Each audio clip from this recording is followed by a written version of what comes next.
Sometimes you feel like nobody gets it. You wake up tired, you fight battles nobody sees, you smile so people won't ask questions.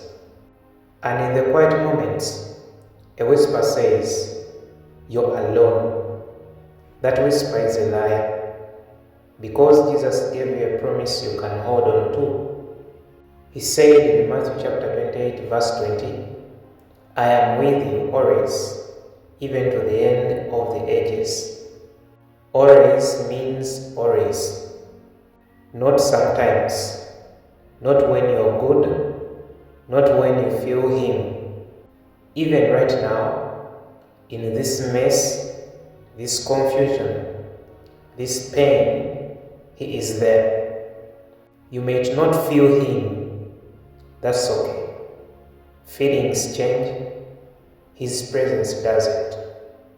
The Bible says in Hebrews chapter 13, verse 5, "I'll never fail you. I'll never abandon you."